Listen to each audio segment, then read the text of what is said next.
नमस्कार दोस्तों, आप लोगों का नोटबुक आईएएस में स्वागत है। मैं यश कुमार। आज आप लोगों के लिए बेहद ही महत्वपूर्ण सूचना। आप लोग सभी लोग जानते हैं, सब लोग शिक्षा क्षेत्र से प्रत्यक्ष अथवा अप्रत्यक्ष रूप से जुड़े रहते हैं और कोचिंग संस्थाएं उनके शिक्षा में बहुत महत्वपूर्ण भूमिका निभाती हैं।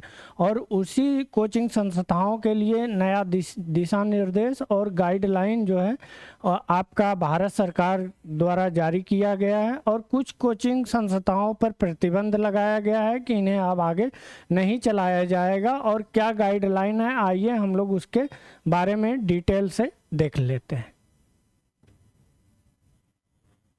यह हमारे माननीय धर्मेंद्र प्रधान जी हैं, शिक्षा मंत्री भारत सरकार।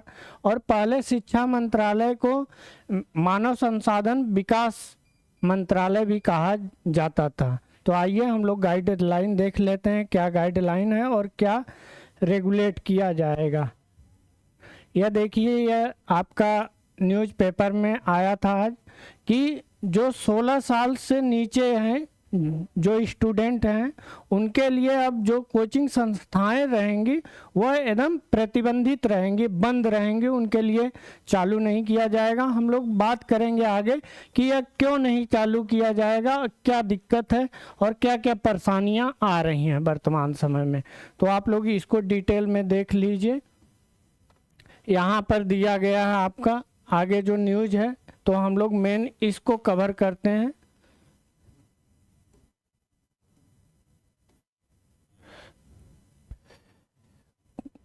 कोचिंग संस्थाओं की जिम्मेदारी क्या होगी। शिक्षा मंत्रालय ने गाइडलाइन जारी किया है कि 12वीं के बाद जेईई, नीट, क्लेट जैसे एंट्रेंस एग्जाम, अलग अलग प्रतियोगी परीक्षाओं की तैयारी करने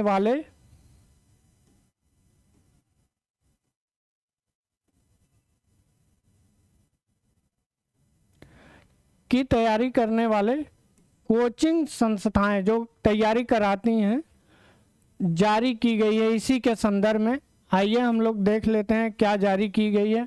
मंत्रालय ने यह गाइडलाइन सुसाइड, अभी आप लोग जानते हैं राजस्थान में कोटा है। कोटा में अभी हाल के 3-4 वर्षों में और पहले भी बहुत ज़्यादा जो यंग लड़के थे जो जाते थे वहाँ जेईई की तैयारी करने के लिए, तो उनके अंदर बहुत ही सुसाइड ट्रेंड बहुत ज़्यादा देखा गया था। तो यह एक तरह से बहुत हाईलाइटेड यह मुद्दा था। और यह मुद्दा हाईलाइटेड होने के बाद देखा गया कि ज़्यादा दबाव में बच्चे जो 16 साल के नियर अबाउट जिनकी एज होती है वो बहुत ज़्यादा दबाव में आ जाते हैं और उनमें जो सुसाइड का ट्रेंड है यानी आत्महत्या करने का, वह दिन पर दिन बढ़ता जा रहा है। जब बढ़ता जा रहा है और आगे कोचिंग संस्थाओं में जो आग लगने की घटनाएं आप लोग कई बार न्यूज़ में पढ़ते होंगे कि कोचिंग संस्थाओं में आग लग गई या इतने बच्चे घायल हुए, और फिर बाद में उसके बाद बुनियादी सुविधाएं जो उसमें आवश्यक होनी चाहिए उसकी भी कमी देखने को मिलती थी। तो उसी के संदर्भ में जो शिक्षा मंत्रालय है वह अपना गाइडलाइन जारी किया गया है। संसद और अशोक मिश्रा जो समिति है वह समिति महत्वपूर्ण है। 4 अप्रैल 2017 को राज्य एवं संघ राज्य जो क्षेत्र हैं यहाँ पर अनुपालन संस्थाओं के लिए सख्त दंड प्रणाली के तहत कार्रवाई और अनुरोध एवं राज्य एवं संघ के क्षेत्र में छात्र आत्महत्या के निराकरण के लिए न्यायमूर्ति रूपनवाल जांच आयोग का गठन किया गया था। यह 12 बिंदुओं पर कुल उपाय जो था वह दिए थे। तो उसी के संदर्भ में यह इसके लिए बहुत महत्वपूर्ण है। उद्देश्य क्या है इसका, आप लोग यह देखिए। कोचिंग सेंटर विनियमित के लिए मानक स्थापित करना, मतलब उनको रेगुलेट किया जाएगा, इसके लिए एक मानक स्थापित किया जाएगा। निजी कोचिंग संबंधित घटनाएं, आत्महत्या, आग लगना, जैसा हम लोग पहले ही जिक्र कर चुके हैं, बुनियादी सुविधाओं, शिक्षण पद्धतियों, में कमियों को दूर करना, जो शिक्षण संबंधित पद्धति है उसमें जो कमी है, बिना ट्रेंड लोगों को रख लिया जाता है जिनकी योग्यता नहीं होती है, उसको बतलाया जा रहा है। और बुनियादी सुविधाएं वहाँ पर बेसिक और क्या क्या इंफ्रास्ट्रक्चर सुविधाएं होनी चाहिए उसके भी बारे में बतलाया गया है।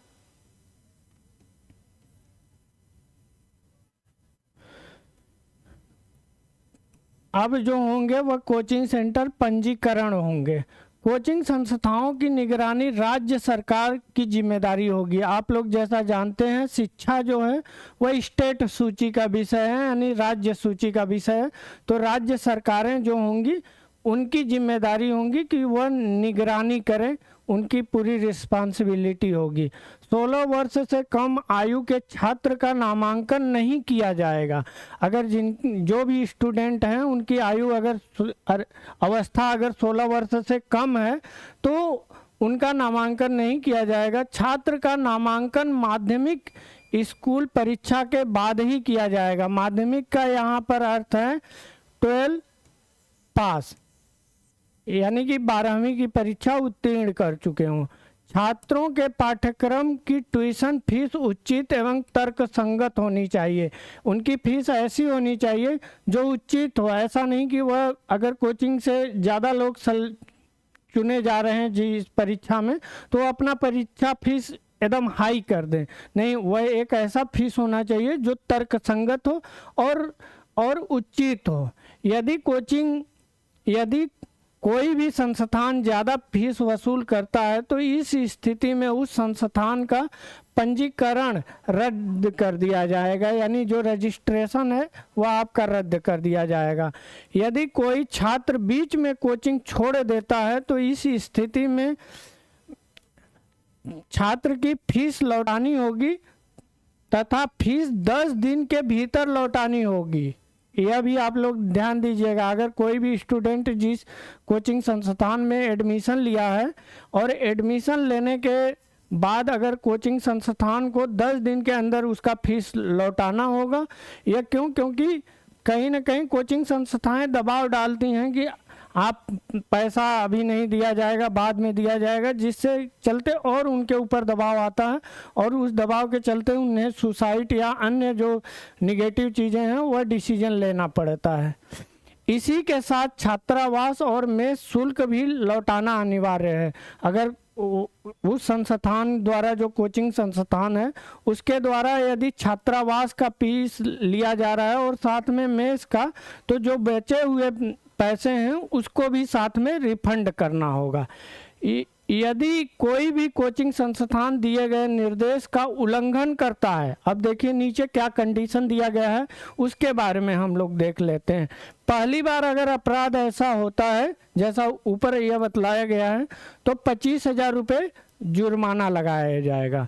यदि दूसरी बार होता है तो यह 1 लाख रुपए हो जाएगा, यानी इसमें 4 गुना की वृद्धि हो जाएगी।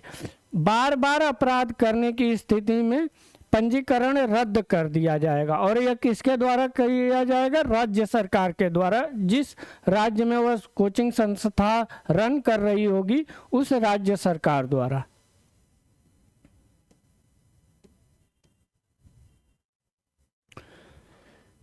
कोचिंग सेंटर में कोई भी अध्यापक अध्यापिका स्नातक की योग्यता नहीं है तो नियुक्ति नहीं की जाएगी। अगर उनके पास ग्रेजुएशन नहीं है तो उनकी नियुक्ति नहीं की जाएगी, यानी कि वह एलिजिबल नहीं होंगे उस संस्थान में पढ़ाने के लिए, चाहे वह महिला हो या पुरुष हो।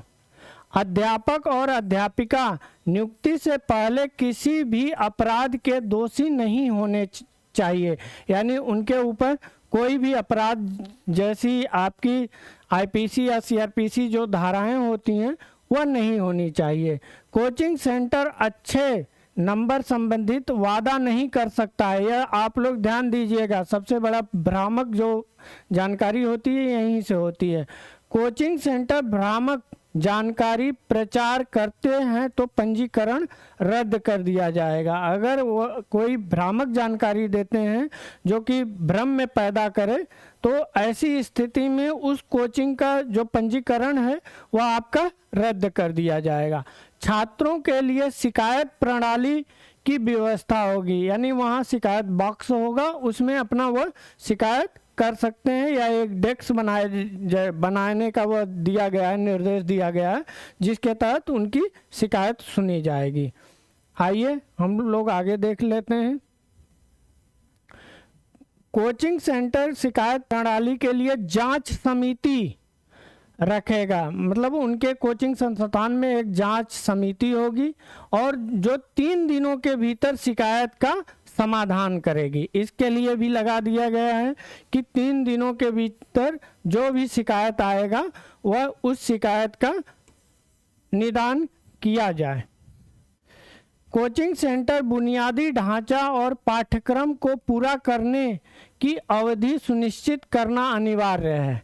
इसका तात्पर्य क्या है? बुनियादी ढांचा यानी वहाँ क्या क्या आवश्यकता है, किस प्रकार की होनी चाहिए, वह बुनियादी चीज़ें वहाँ मौजूद होनी चाहिए, और साथ ही साथ पाठ्यक्रम जो सिलेबस उसको दिया गया है, निर्धारित किया गया है, उस सिलेबस को पूरा करने के लिए एक सुनिश्चित अवधि होनी चाहिए। उस अवधि से ज़्यादा वो समय नहीं ले सकते हैं, इसी के बारे में अनिवार्य किया गया है। कोचिंग सेंटर के पास भवन सुरक्षा, अग्नि का प्रमाण पत्र अनिवार्य है। इसका तात्पर्य क्या है? वहाँ पर भवन संबंधित जो भी सुरक्षाएं मानक वहाँ जो नगर निगम है या नगर निकाय है या नगर पंचायत है उसके जो द्वारा जो मानक लागू किया गया है उसको पूरा करना चाहिए। साथ ही साथ वहाँ पर अग्नि जो आग लगने की संभावनाएं होती है उसके संदर्भ में प्रमाण पत्र भी मिलना चाहिए। वे लोग जांच करते हैं, जांच करने के बाद प्रमाण पत्र देते हैं कि नहीं यहाँ पर दरवाजे अच्छे हैं, कोई वैसा वायर ऐसे नहीं है कि आग लगे, और अन्य चीज़ें वह देखते हैं। आगे हम लोग देख लेते हैं कोचिंग सेंटर प्राथमिक चिकित्सा किट यानी फर्स्ट एड, चिकित्सा सहायता उपचार होना अनिवार्य है, मतलब उनके यहाँ इसकी मौजूदगी यानी उपलब्धता होनी चाहिए। आइए हम लोग आगे देखते हैं।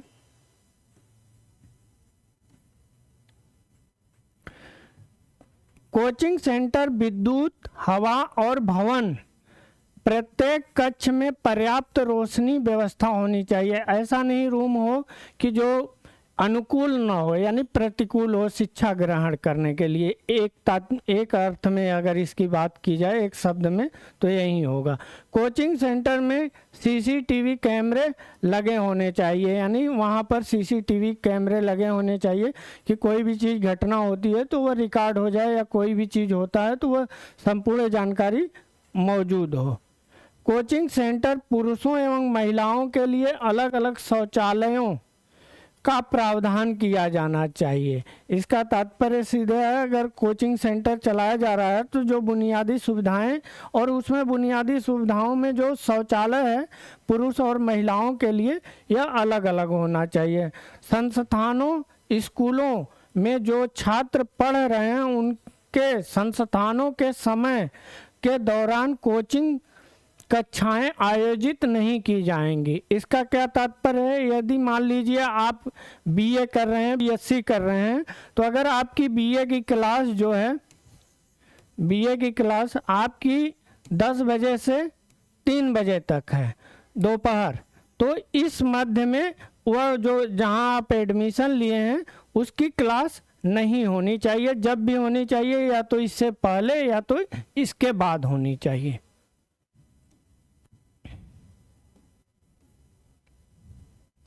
अगला हम लोग निर्देश देख लेते हैं।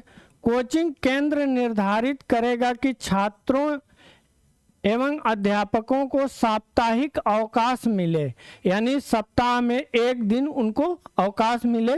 यह कौन निर्धारित करेगा? कोचिंग केंद्र निर्धारित करेगा। साप्ताहिक अवकाश के अगले दिन मूल्यांकन परीक्षा अथवा अन्य कोई परीक्षा नहीं होगा। इसका हम लोग देख लेते हैं। यदि मान लीजिए संडे को अगर छुट्टी हो रहा है तो संडे के जस्ट अगले दिन यानी कि मंडे को मंडे यानी सोमवार को आपका कोई भी मूल्यांकन अथवा टेस्ट कोई भी नहीं रहेगा। इसका साधारण मतलब है क्योंकि उससे दबाव में बच्चा आ जाता है या स्टूडेंट जो होता है वो दबाव में आ जाता है।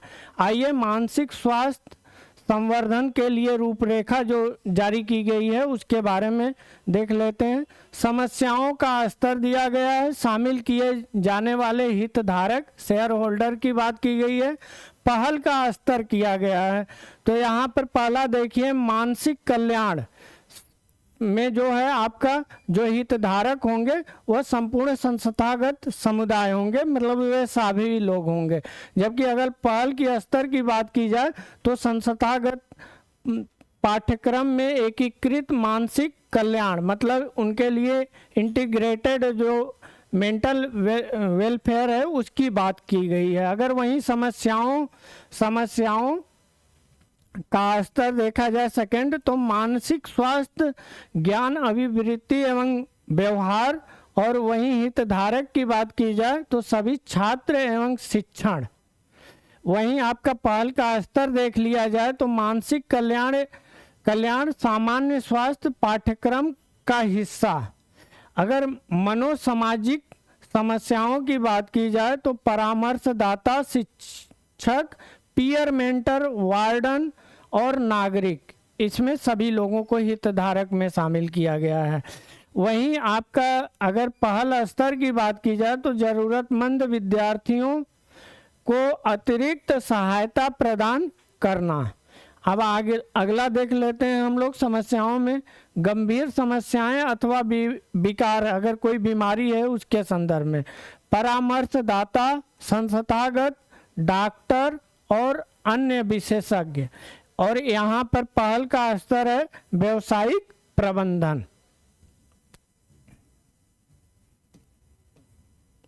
आइए हम लोग अपनी नोटबुक IAS के बारे में बात कर लेते हैं। आप लोग गूगल प्ले स्टोर पर जाइए, वहाँ पर जाने के बाद notebook IAS education for all type कीजिए। टाइप करने के बाद यह लोगो दिखाई देगा और आप लोग वहाँ पर जाने के बाद अभी हम लोग 10 जनवरी से लेके 26 जनवरी तक हम लोगों का जितने भी टेस्ट सीरीज चलाए जा रहे हैं उस टेस्ट सीरीज पर हम लोग 50% आपका कंसेशन कर दिए हैं, यानी छूट कर दिए हैं। आप लोग इसको ज्वाइन कीजिए और साथ ही साथ YouTube चैनल पर नोटबुक IAS को ज़्यादा से ज़्यादा लाइक कीजिए, सब्सक्राइब कीजिए और अपने दोस्तों एवं मित्रों में इसे शेयर कीजिए। और ROARO का जो हम लोगों का टेस्ट सीरीज प्रोग्राम चल रहा है, यह आपका एक 60 पेपर का है और एक 30 पेपर का है।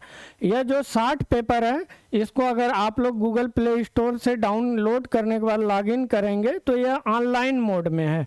तो यहाँ पर आपका यह 51 रुपीज़ में आपको दिया जाएगा 60 पेपर, जो कि आप समझ लीजिए आपको 1 रुपये से भी कम एक पेपर पड़ रहा है। वहीं अगर आप 30 पेपर की बात करें तो यह आपका 21 रुपीज़ में दिया जाएगा, जो कि बेहद ही कम कीमत है और यह भी 1 रुपये से कम आपका पर पेपर पड़ रहा है।